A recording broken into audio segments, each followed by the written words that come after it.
It's your California flower. I'm back in the Bay Area, back from my trip in Bali. I am just so happy, grateful, and blessed to be here to continue Delisa's Life Dance. I'm in the Heritage Room. Greetings.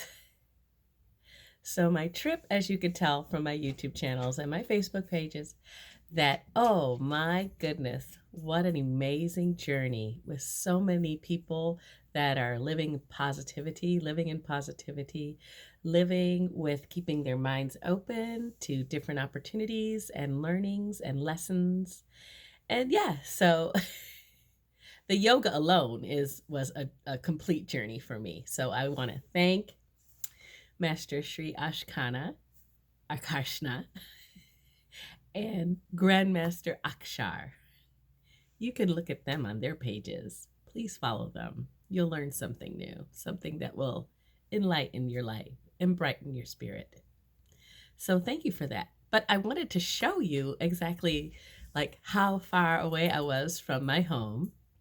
And there were many people that came from all corners of the world, all parts of the world, the UK, Australia, Asia, Canada, every continent was represented there, India. It was just a beautiful, beautiful situation. And with showing honoring respect, we do bow. A lot of times that's a little bit, it pushes Americans, different cultures. I know Americans, I've been asked questions, like, why are you bowing to him? What are you doing? It's all out of respect. As I do my Zimbabwean dance and we honor the ancestors and we respect when we wear the clay pot on our heads and we bring the clay pot down and we get down on our knees and we say thank you and gratefulness. It's that same principle.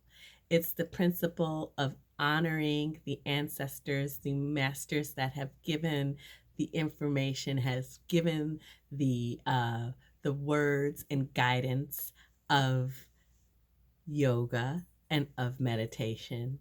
That in that aspect, we're honoring and respecting those that came before our leaders that are teaching us. So, don't overthink it. And please comment below if you have any other questions about the practice or what I'm doing as an African American woman on the global scene. Please ask me.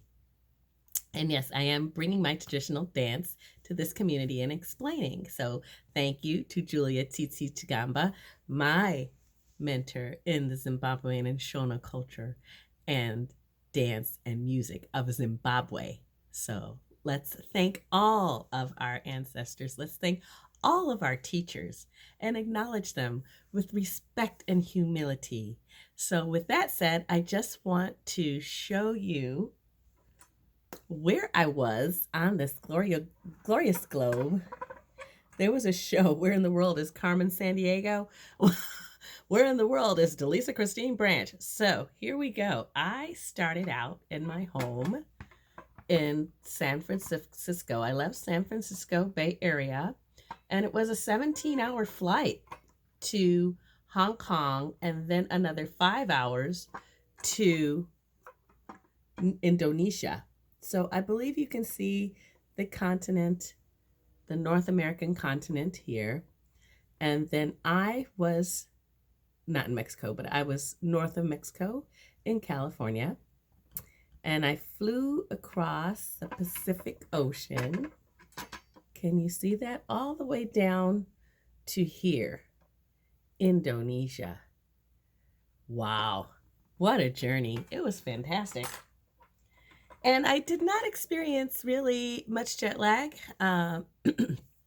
As you all know, I am a registered nurse in surgery and a mother of 3. So I believe over that span of my years, 30 years in nursing and almost 30 years of being a mom, I think my body just adjusted to not having a lot of sleep. So even though I did sleep on the flight, Cathay Airlines, which was they took amazing care of us. This is a commercial for them. Fly them. And in that process of the air intra air process, you know, getting the food, getting up, little turbulence here and there. It was not it was I was extremely calm during the flight, and I did sleep a little bit, maybe about 4 out of the 17 hours, but it didn't really feel it. When I say I'm a time traveler, that's what I mean. Time just you just let the process happen. Don't get caught up in your emotions or in your potential problems or discomforts of the trip. Coming back, I did notice that when I landed here in America, in San Francisco, I did notice a little bit of ankle swelling.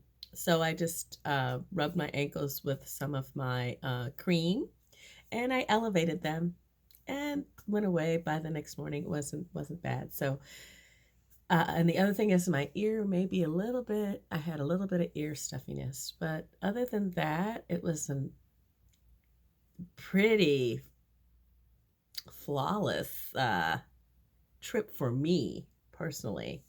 And I will do it again. I'm looking forward to traveling the globe and speaking and sharing what I've learned with others. So thank you, thank you, thank you, everyone. And I also I went to Indonesia, and I wasn't sure if I was going to be able to get my beloved Kangen water from the Enagic company. They do have many companies around the world that do sell and make machines and give us the wonderful alkaline water that we need to be drinking. If you're not drinking alkaline water of any sort, you should. Of course, I'm partial to Kangen water because that's what I've been drinking for the past year. I've only had one cold all year, and I attribute it to me boosting my immune system with the antioxidant effects of the water. But anyway, we can talk about that later. So I'm just going to take a little drink. But yes, they had Kangen, and thank you to Wayan for getting his people to get us Kangen while we were in Indonesia. It was wonderful.